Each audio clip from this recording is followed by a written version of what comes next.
ನಮಸ್ತೆ ಎಲ್ಲರಿಗೂ. ನಾನಿವತ್ತು ಅಕ್ಷಯ ತೃತೀಯ ದಿನದ ವಿಶೇಷತೆ ಹಾಗೂ ಅಕ್ಷಯ ತೃತೀಯ ದಿನ ಮನೆಗೆ ಯಾವ ವಸ್ತು ತಂದರೆ ನಮಗೆ ಲಾಭದಾಯಕವಾಗುತ್ತೆ ಅಂತ ನಾನು ಈ ವಿಡಿಯೋ ಮುಖಾಂತರ ತಿಳಿಸ್ಕೊಡ್ತೀನಿ. ಬನ್ನಿ. ಮೊದಲಿಗೆ ಹಿಂದೂ ಪುರಾಣದ ಪ್ರಕಾರ ಪಾಂಡವರು ವನವಾಸಕ್ಕೆ ತೆರಳಿದಾಗ ಅಲ್ಲಿ ಪಾಂಡು ಮಹಾರಾಜನಿಗೆ ಸೂರ್ಯದೇವನು ಒಂದು ಮಾಯಾ ಪಾತ್ರೆ ಅಂದರೆ ಅಕ್ಷಯ ಪಾತ್ರೆಯನ್ನು ನೀಡುತ್ತಾನೆ. ಅದು ಅವರ ವನವಾಸ ಮುಗಿಯುವವರೆಗೂ ಅವರ ಬಳಿಯೇ ಇರುತ್ತೆ. ಇನ್ನು ಕೆಲವರು ಪರಶುರಾಮನ ಹುಟ್ಟಿದ ದಿನವನ್ನು ಅಕ್ಷಯ ತೃತೀಯ ದಿನ ಎಂದು ಆಚರಣೆ ಮಾಡುತ್ತಾರೆ. ಆ ದಿನವನ್ನು ಪರಶುರಾಮ ಜಯಂತಿ ಎಂದೇ ಆಚರಿಸುತ್ತಾರೆ. ಇನ್ನು ಕೆಲವರು ಗಂಗಾ ಮಾತೆಯು ಭೂಮಿಗೆ ಬಂದ ದಿನವೆಂದು ಆಚರಣೆ ಮಾಡುತ್ತಾರೆ.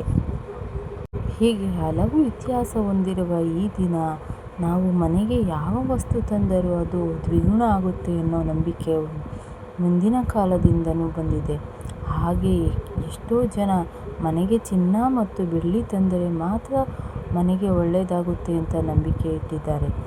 ಆದರೆ ಚಿನ್ನದ ಜೊತೆಗೆ ನಾನು ಹೇಳುವ ಈ ಕೆಲವು ವಸ್ತುಗಳನ್ನು ತಂದರೆ ಮನೆಯಲ್ಲಿ ಶಾಂತಿ, ನೆಮ್ಮದಿ, ಐಶ್ವರ್ಯ ಹಾಗೂ ಲಕ್ಷ್ಮೀ ದೇವಿಯು ನಮ್ಮ ಮನೆಯಲ್ಲಿ ನೆಲೆಸುತ್ತಾಳೆ.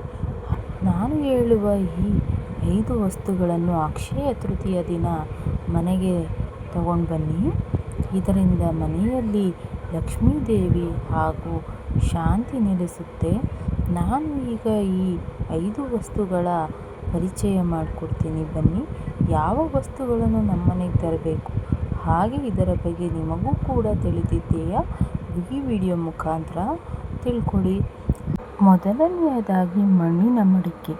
ಯಾರ ಮನೆಯಲ್ಲಿ ಚಿನ್ನ ತರಲು ಅನುಕೂಲವಿಲ್ಲವೋ ಅವರು ಮಣ್ಣಿನ ಮಡಿಕೆಯನ್ನು ಆ ದಿನದಂದು ತಂದರೆ ಚಿನ್ನದಷ್ಟೇ ಅದೃಷ್ಟವನ್ನು ನಮ್ಮ ಮನೆಗೆ ತರುತ್ತೆ.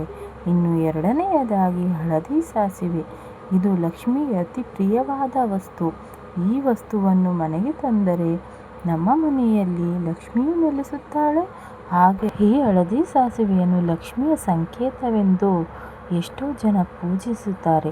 ಇದನ್ನು ಮನೆಗೆ ತರುವುದರಿಂದ ಶುಭದಾಯವಾಗುತ್ತೆ.